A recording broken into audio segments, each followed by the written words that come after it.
A paz do Senhor para você, meu irmão, minha irmã, que me assiste nesse momento. É uma satisfação estarmos novamente reunidos para estudarmos a Palavra de Deus em mais uma escola bíblica dominical. Estamos fazendo estudos sobre a carta de Paulo aos Efésios, tendo como base desses estudos a revista Lições Bíblicas da editora CPAD, essa revista aqui. E hoje nós estaremos estudando a lição de número 7, cujo título é Cristo é a nossa reconciliação com Deus. São estudos que nós estamos fazendo sobre a carta de Paulo aos Efésios. Então hoje nós vamos falar da lição de número 7. Cristo é a nossa reconciliação com Deus. O texto áureo que nós vamos ler se encontra em Efésios, no capítulo 2, no versículo 14, que diz o seguinte: Porque Ele é a nossa paz, o qual de ambos os povos fez um, e, derribando a parede de separação que estava no meio. A verdade prática desta lição diz o seguinte: ao morrer na cruz do Calvário, Cristo reconciliou os eleitos, desfazendo a inimizade entre Deus e os homens. A leitura bíblica em classe é o texto que se encontra em Efésios, no capítulo 2, os versículos 14 ao 19, que eu recomendo que você faça aí a leitura individual desse texto, que é o texto base da nossa lição. Vamos orar, irmãos, para pedir a direção de Deus sobre as nossas vidas?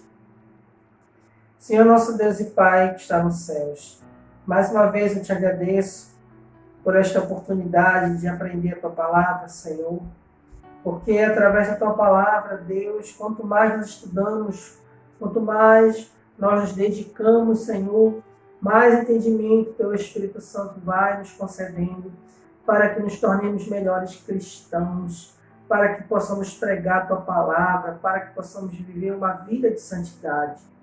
Senhor, eu peço perdão, meu Deus, peço Tua misericórdia, Senhor, pela nossa negligência, pela nossa irresponsabilidade com a Tua Palavra, pela falta de empenho, dedicação, Senhor, que a Tua Palavra tanto requer de nós. Senhor, eu peço perdão ao mesmo tempo que eu rogo, que eu suplico, Deus, nos dá direção através do Teu Espírito Santo. Fala conosco, Senhor, nos ensina aquilo que nós precisamos aprender verdadeiramente. Que o significado da Tua Palavra possa vir ao nosso coração. Nós te rogamos em nome de Jesus. Amém. Meus irmãos, como nós falamos agora há pouco, a lição de hoje fala sobre reconciliação. Quando se fala de reconciliação, o que se vem à memória? O que nós pensamos?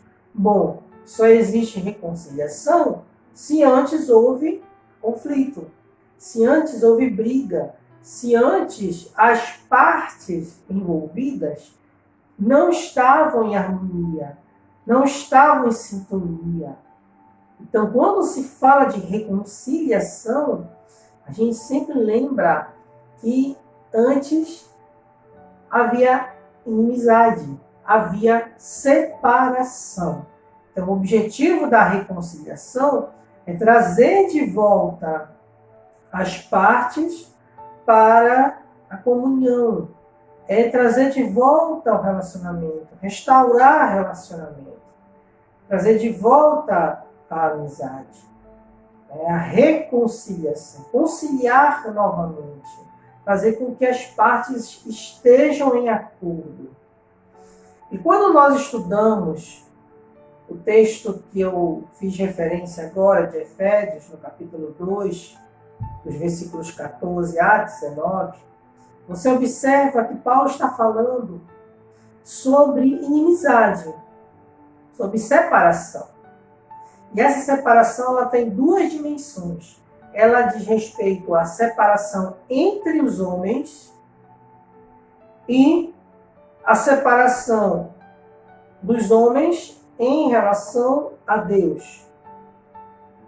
Então, ele mostra de maneira bem clara que há uma separação entre os homens e dos homens em relação a Deus. E que é através da pessoa de Cristo que há a reconciliação. Então, o comentarista da nossa lição, ele diz que no versículo 13 de Efésios, capítulo 2, existe uma reviravolta. Por quê?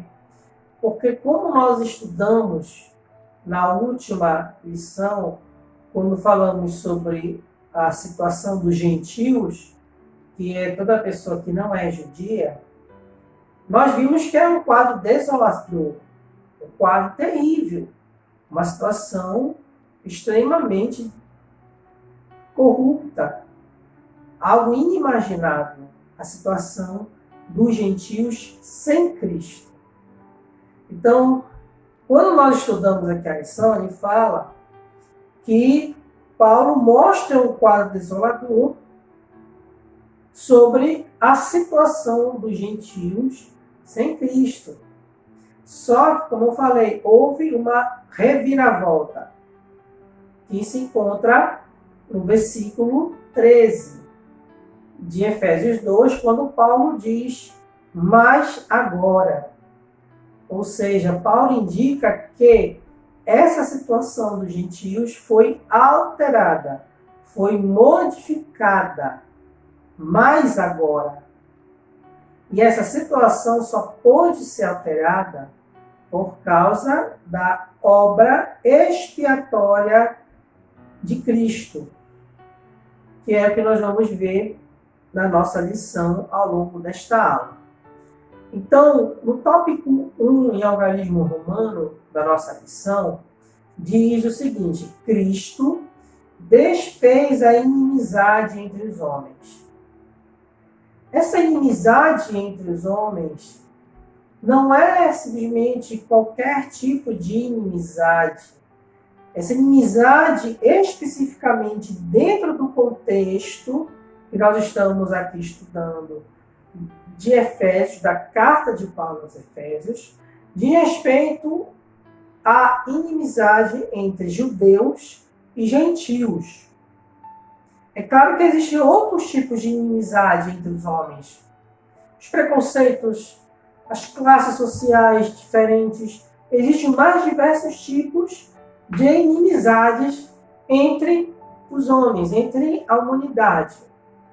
Mas existe uma inimizade específica que Paulo trata, que é justamente esta inimizade entre gentios e judeus.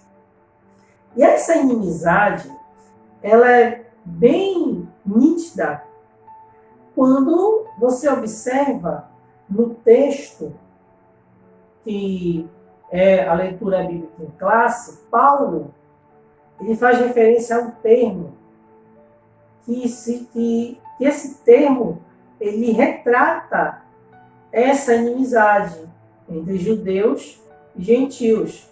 Qual é esse termo? Ele fala sobre muro de separação.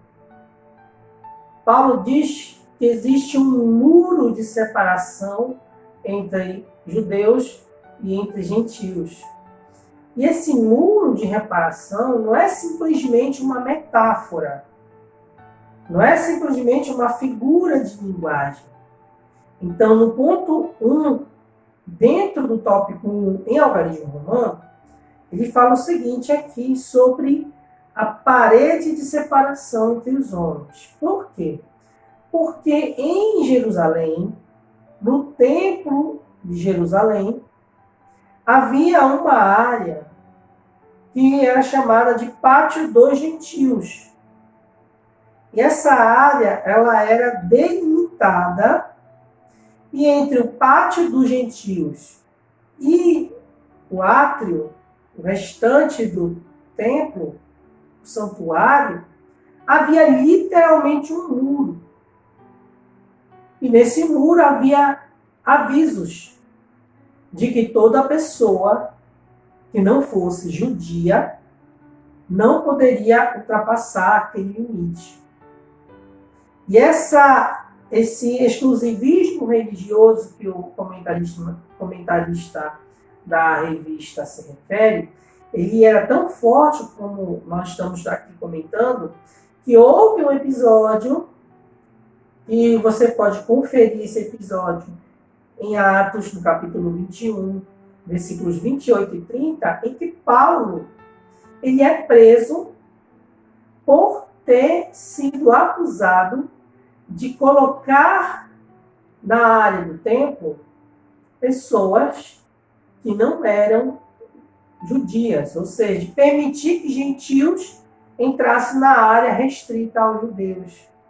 Inclusive, essa pessoa que os judeus acusaram Paulo, o nome dela era Trófimo, que era um efésio. Olha aí como a palavra de Deus é linda, irmãos. Ou seja, esse relato de Atos diz que os judeus viram Paulo com esse Trófimo, que era um efésio, e aí começaram a acusar Paulo de ter introduzido gentios na área restrita aos judeus no templo. E aí gerou todo um alvoroço. O final do livro de Atos. Os judeus perseguiram muito Paulo, acusando Paulo de trazer confusão, de perturbar a fé judaica com ensinamentos que eram contrários à lei e quebrando regras e legislação, que era uma delas era essa que eu acabei de mencionar aqui, sobre a área dos gentios no templo. Então, quando Paulo escreve esse texto, ele traz à tona também esse episódio, que realmente havia um muro que separava os judeus e os gentios, que é o que o comentarista fala aqui. E aí no ponto 12 ele diz que Cristo, quando a sua obra expiatória é de fato realizada, esse muro ele é derrubado. Mas não apenas no sentido físico, mas também no sentido espiritual. Cristo, a pessoa de Cristo, a obra de Cristo, permitiu que o que trazia separação, o que trazia inimizade fosse desfeito. E a partir daí haveria esta união, esta reconciliação. Só que isso só é possível por causa de Jesus. Foi através da obra de Cristo que foi permitido esta reconciliação entre os homens. Não é à toa que Jesus ele é conhecido por diversos títulos na Bíblia. E um dos títulos é justamente mediador. Mediador. Então, ele fala no ponto 2, ainda dentro do tópico 1 de Algarismo Romano, ele diz que o apóstolo Paulo declara que em Cristo a parede de separação que estava no meio foi derrubada. Então, tudo aquilo que causava separação, inimizade entre judeus e entre gentios, foi eliminada por Cristo. E aí, irmãos, quando nós entramos no ponto 3, ainda estamos dentro do tópico 1, nós vemos que o que causava essa separação entre judeus e entre gentios não era só o muro. Não era só o muro. O muro, ele era um sinal externo de algo que já estava estabelecido. E o que era isso? O que causava essa separação? Aí, no texto de Efésios, Paulo fala sobre a lei dos mandamentos, no versículo 15. Ele fala sobre a lei dos mandamentos, que consistia em ordenanças, e que era essa lei de mandamentos que trouxe essa inimizade. E aí, quando a gente vai estudar essa questão da lei dos mandamentos, que Paulo se refere aqui, nós temos que lembrar uma coisa. A lei mosaica é a lei instituída por meio de Moisés. Foi dada a Moisés e Moisés instituiu ali. Essa lei mosaica, ela tem três esferas. Essas esferas são a lei moral, a lei cerimonial e a lei civil. A lei civil, ela fala sobre a questão do israelita enquanto cidadão. Essa lei civil, ela fala sobre relações de emprego, sobre trabalho, sobre vida civil, sobre a questão de posse, sobre casamento. No caso de haver alguma discussão, no caso específico da lei mosaica, tinha instruções sobre a questão das ofertas, enfim, era a parte civil da nação, que os israelitas cumpriam na qualidade de cidadãos. Era a lei civil. Havia a lei moral. A lei moral fala sobre padrão de conduta, fala sobre comportamento, padrão de comportamento. Por quê? Porque toda lei, irmãos, ela tem um lado moral, que são os valores, que são os princípios que regem o padrão de conduta das pessoas. Então, quando você pega, por exemplo, o Sermão do Monte, você observa que Jesus sempre dizia assim: ouvistes o que foi dito aos antigos. Aí ele falava o mandamento do Antigo Testamento. Aí ele diz assim: eu, porém, vos digo. Por que Jesus falava assim? Porque justamente a questão que Jesus dava ênfase era sobre o cumprimento da lei moral, que era maior, porque é a lei que rege os padrões de conduta, de comportamento. Então, por isso que Cristo falava sobre essa questão de ir além da simples regra, do simples cumprimento da regra. Porque toda regra tem um princípio. Então, essa é a lei moral. E terceira é a lei cerimonial. Como assim, a lei cerimonial? A lei cerimonial, especificamente falando sobre Israel, sobre a lei mosaica, ela diz respeito aos sacrifícios, aos rituais, às festas, a tudo aquilo que diz respeito ao culto a Deus. Por quê, irmãos? Porque quando nós estudamos na escola dominical sobre o tabernáculo e também nós estudamos sobre o livro de Levítico, nós falamos o seguinte: que Israel ele estava no meio de nações totalmente pagãs, que eram politeístas, que adoravam deuses falsos, que serviam a deuses falsos.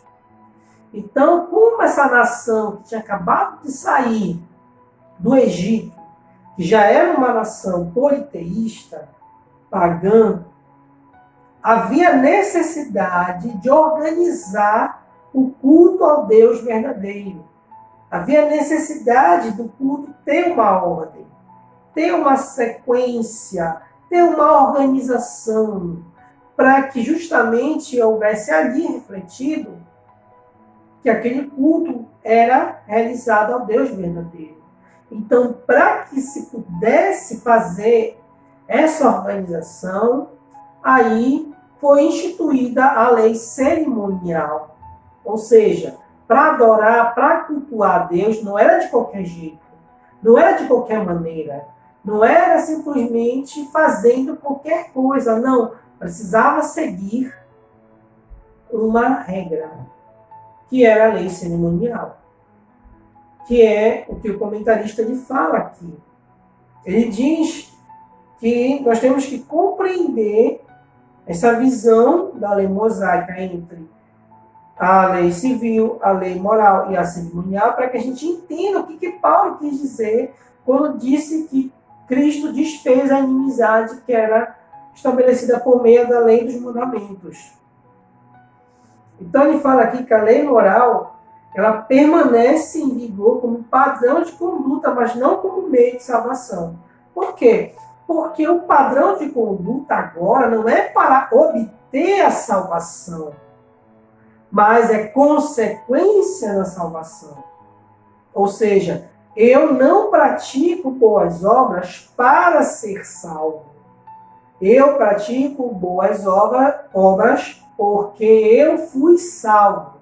Nós fomos salvos para a prática das boas obras.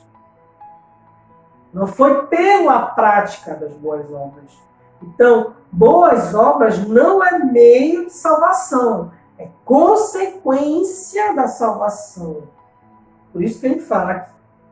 Então, essa lei cerimonial, cheia de regras, de ordenanças que cumpriu o seu papel no primeiro momento,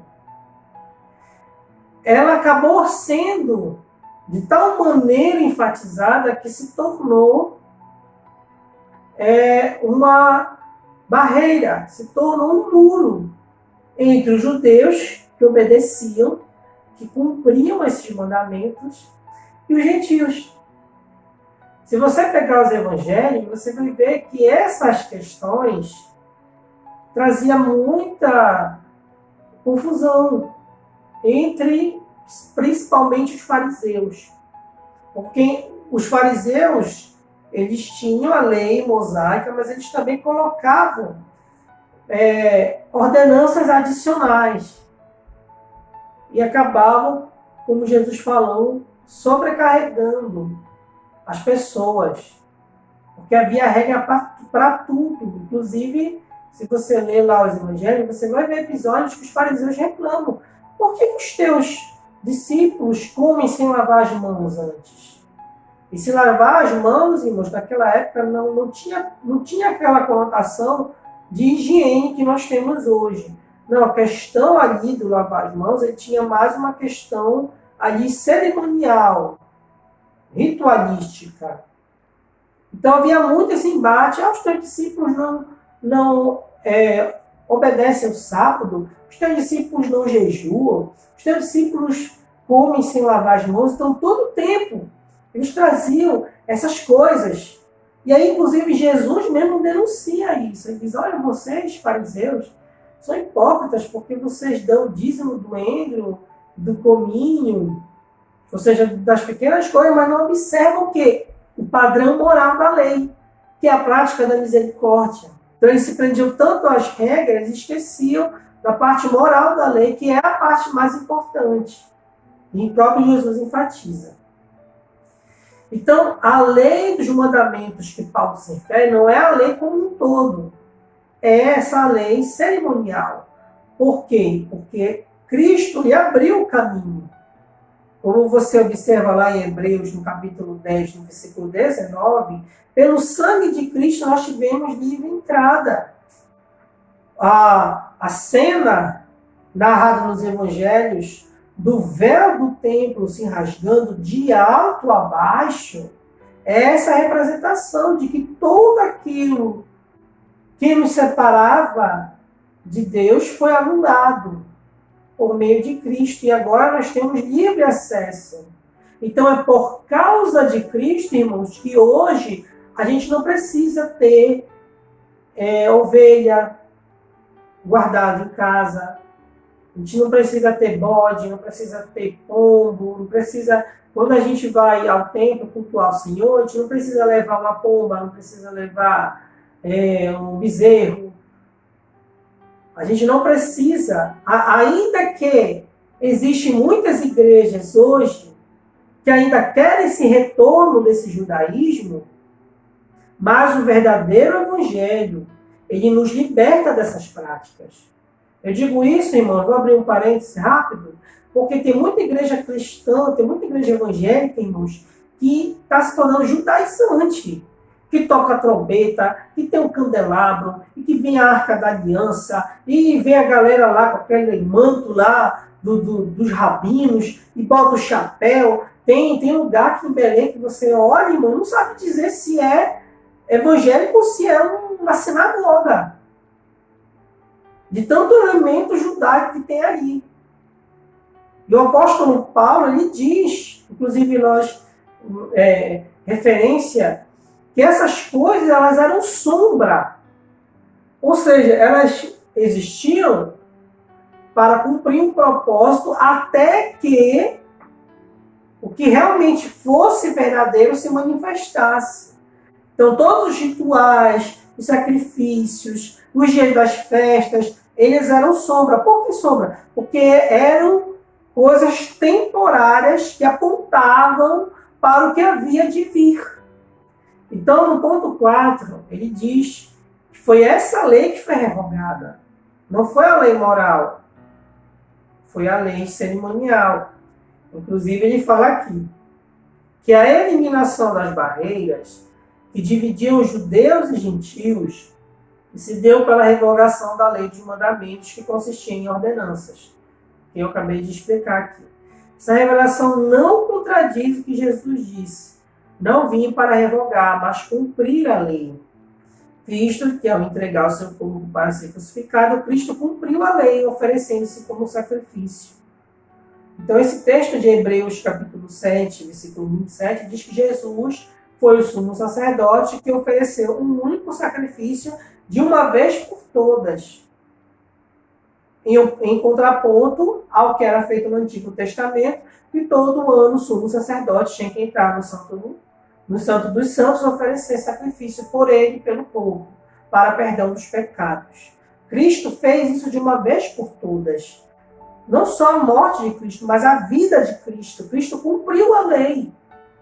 Ele diz, não vim para revogar, eu vim para cumprir. E ele cumpriu, irmãos. Tanto prova que esse cumprimento ele foi aceito por Deus. E é esse cumprimento da lei que é imputado a nós através da justificação. Então, quando Cristo, a obra de Cristo, trouxe para nós justificação. Então, a justiça de Cristo foi imputada a nós. Olha aí como é, irmãos, a beleza, quando nós estudamos a obra da salvação, a obra de Cristo.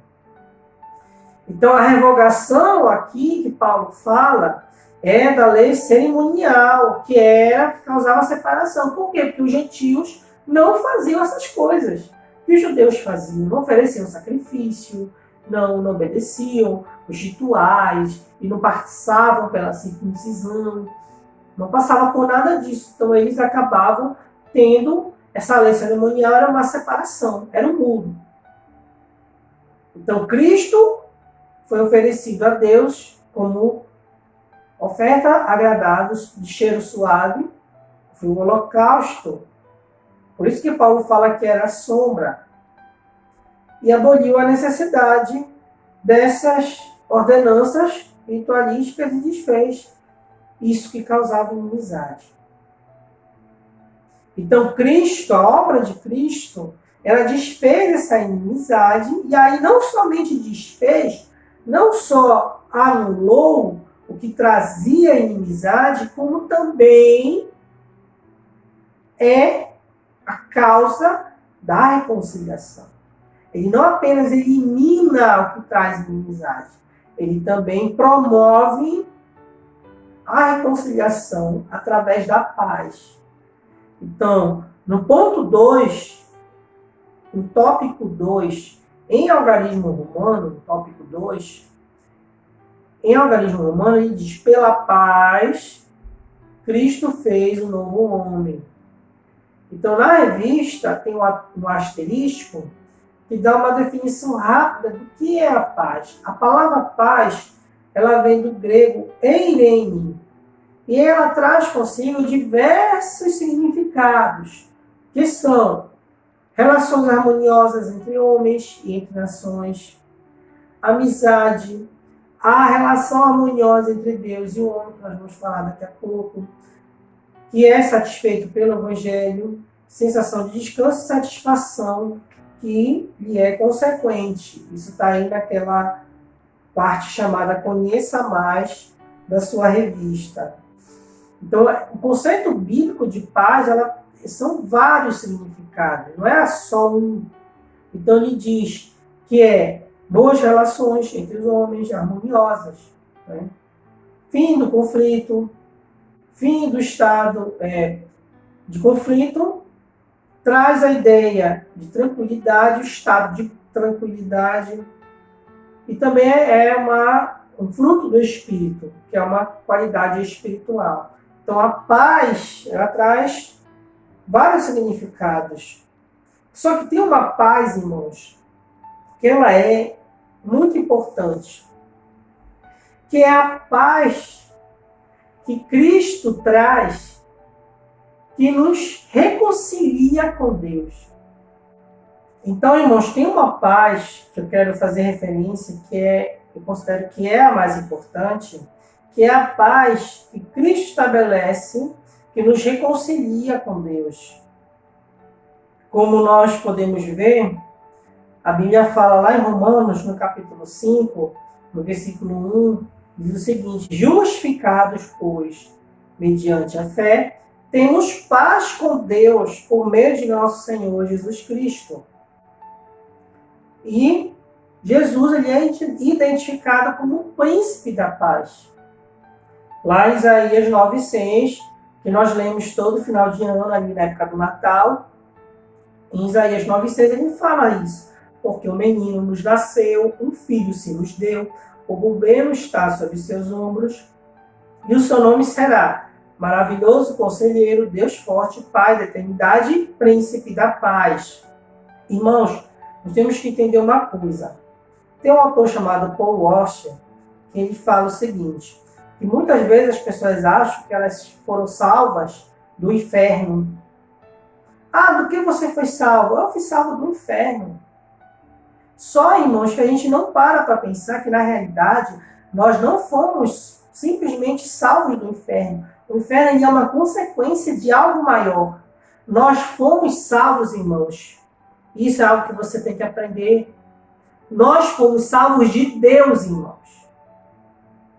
Nós não fomos salvos do inferno.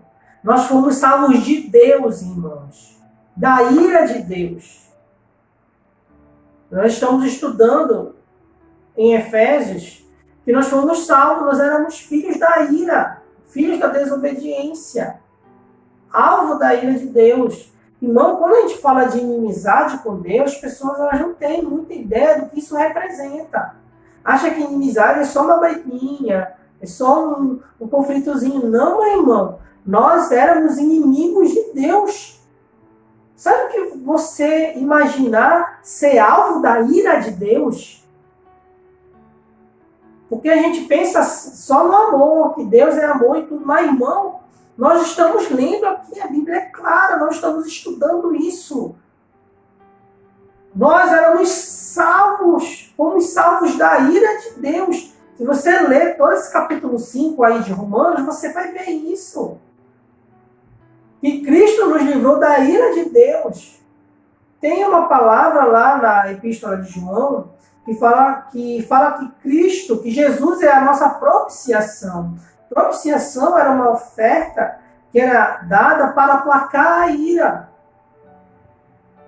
Então, quando nós falamos aqui que temos paz com Deus por meio de Jesus, foi justamente que a obra de Cristo na cruz, ela desfez a separação que havia entre nós e Deus. É por isso que Paulo fala lá na carta a Timóteo, na referência que vai aparecer aí no vídeo, ele diz, porque há um só mediador entre Deus e os homens, Cristo Jesus. Não para pensar nisso, nós éramos alvo da ira de Deus. Nós não fomos salvos simplesmente do inferno, fomos salvos de Deus. Olha aí o peso disso. É por isso que nós temos que entender o peso dessa paz que hoje nós temos com Deus, por meio de Jesus Cristo.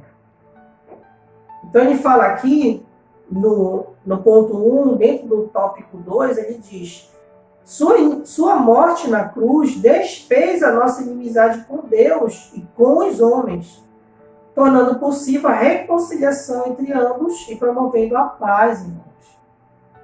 Então, esse texto aí, de Colossenses, capítulo 1, versículo 20, ele diz o seguinte: e que, havendo feito a paz pelo sangue da sua cruz, por meio dele, reconciliasse consigo mesmo todas as coisas, quer sobre a terra, quer nos céus. Então, o próprio Deus, através de Cristo, propiciou para que houvesse esta reconciliação entre nós e Ele próprio, irmãos. Então, ele diz que Cristo é o motivo da nossa paz. Por quê? Porque ele não só promove a paz, ele é a própria paz, ou seja, a presença de Cristo na vida do crente traz a paz, a verdadeira paz. Ou seja, a presença de Jesus, através do Espírito Santo, na vida do crente, gera a paz em si. Por isso que no texto que ele faz referência aqui, ele diz aqui que através de Cristo nós temos comunhão espiritual, ou seja, Cristo habita em nós, sendo Ele mesmo a nossa paz. Em João, capítulo 14, versículo 23 a 27, fala isso. Que Jesus, ele diz para os discípulos: olha, eu deixo-vos a paz, a minha paz vos dou. Eu não dou como o mundo dá. Por quê? Porque a paz do mundo, ela é enganosa, ela é passageira, ela é temporária. Não é uma paz verdadeira, uma paz que põe termo ao conflito, que traz o repouso, o descanso. É uma paz falsa, enganosa. Então, através de Cristo, irmãos, a Bíblia diz, e nós lemos aí no texto de Efésios, Cristo fundou uma nova humanidade. E essa nova humanidade, ela é composta por pessoas que são judeus e que são gentios. Essa união entre judeus e gentios, ela não é universal, irmãos. O que significa dizer isso? Que ela não ocorre entre todos os judeus e entre todos os gentios. Não. Isso só acontece através de Cristo, ou seja, quando tanto judeu quanto gentil, eles se unem em Cristo, aí acontece a reconciliação, que é promovida pela paz. Então, isso é possível em Cristo, por meio de Cristo. Então, ele fala aqui, o comentarista, no ponto 3, diz que Cristo uniu os povos que se hostilizavam outrora e criou um novo homem, promovendo a paz. Ou seja, essa unidade não é apenas estabelecimento de algum tipo de trégua. Não, essa unidade ela é possível através de Cristo. Quanto tanto judeu quanto gentil são pecadores, e tanto judeu quanto gentil precisam da conversão, precisam passar pela conversão, precisam receber a Cristo. Então, essa nova humanidade, irmãos, que é fundada por Cristo, é a igreja, que é o corpo de Cristo, que é formado de pessoas de todas as raças, de todas as línguas, de todas as etnias, de todas as classes sociais. Esse tipo de unidade, irmãos, que nós vamos falar em outras aulas dentro da nossa revista, esse tipo de unidade só é possível através de Cristo, irmãos. Não é um acordo qualquer, não é simplesmente uma trégua de boca que vai trazer, não, irmãos, a paz. Não, irmãos, a verdadeira unidade só é possível por Cristo. É só em Cristo E nós vemos a reunião de povos, de línguas, de nações, de classes sociais, de todos os tipos de pessoas. Só Cristo promove esta unidade. A nova humanidade, que é a igreja, não tem circunciso, não tem incircunciso, não tem homem, não tem mulher, não tem escravo, não tem livre, como nós lemos lá em Gálatas, capítulo 3, no versículo 28. E ele, irmãos, por causa da obra de Cristo, nós temos paz com o nosso Deus. Nós não somos mais alvo da ira. Como nós lemos lá em Isaías, no capítulo 53, no versículo 5, diz assim: mas ele foi traspassado pelas nossas transgressões e moído pelas nossas iniquidades. O castigo que nos traz a paz estava sobre ele, e pelas suas pisaduras fomos sarados. Então foi pelo sacrifício de Cristo que hoje nós podemos ter acesso a Deus, irmãos. Já imaginou? Nós não temos nenhum acesso a Deus sem Jesus, sem a pessoa de Cristo. E aí ele fala que pela cruz, no tópico 3 em Algarismo Romano, nós fomos reconciliados com Deus no corpo. Então Cristo, ele se fez maldição por nós, como nós acabamos de ler aqui em Isaías. Ele sofreu o preço, pagou o preço da cruz, se entregou, se humilhou. Coisas, irmãos, que a gente jamais vai conseguir compreender. Tamanho da humilhação, tamanho do sofrimento a que Cristo teve que se submeter, para que hoje nós tivéssemos paz com Deus. Então, no tópico 3 do Algarismo Romano, ele diz que foi o sacrifício vicário de Cristo e a sua vitória sobre a morte, da sua ressurreição, que possibilitou a nossa reconciliação, tanto com os homens, quanto com o próprio Deus. Sem Jesus isso não seria possível, irmãos. Não haveria como ter paz com Deus e com os homens. E aí, por causa da cruz de Cristo, nós fomos reconciliados em um corpo. Esse corpo é o corpo de Cristo, que era o corpo de Cristo fisicamente na terra, que sofreu toda a dor, toda a humilhação, todo o peso do nosso pecado, e que hoje é o corpo que é a igreja de Cristo. Então, as duas inimizades, a inimizade entre os homens e a inimizade em relação a Deus, foram desfeitas quando Cristo levou nossos pecados. A ira de Deus, que por causa dos pecados estava sobre nós, foi cravada na cruz. Assim, a reconciliação foi concretizada pela cruz, gerando um povo novo, que é a igreja. Imagina, irmão. Imagina o que é ser alvo da ira de Deus. Imagina o que é ser alvo da ira de Deus. Era justamente assim que nós estávamos, irmãos. Estávamos totalmente separados de Deus. Não haveria nada, irmãos, que nós poderíamos fazer para conseguir restabelecer essa comunhão com Deus. Mas graças a Jesus Cristo, com seu amor, com seu sacrifício, nos reconcilia com Deus e aplaca a ira de Deus.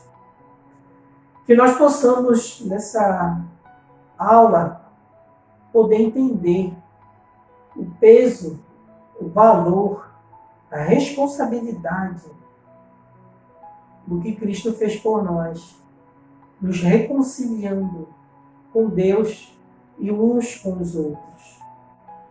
Que você seja abençoado, não somente hoje, mas durante toda a semana. Eu quero deixar aqui um último versículo, que se encontra em 2 Coríntios, capítulo 5, versículos 18 a 20, que fala sobre reconciliação. diz o seguinte: ora, tudo provém de Deus, que nos reconciliou consigo mesmo por meio de Cristo e nos deu o ministério da reconciliação, a saber, que Deus estava em Cristo reconciliando consigo o mundo, não imputando aos homens as suas transgressões, e nos confiou a palavra da reconciliação, de sorte que somos embaixadores em nome de Cristo, como se Deus exaltasse por nosso intermédio. Em nome de Cristo, pois, rogamos que vos reconcilieis com Deus. Que você fique com esse versículo que mostra o quanto que a obra de Cristo permitiu que nós pudéssemos ter de novo comunhão com Deus.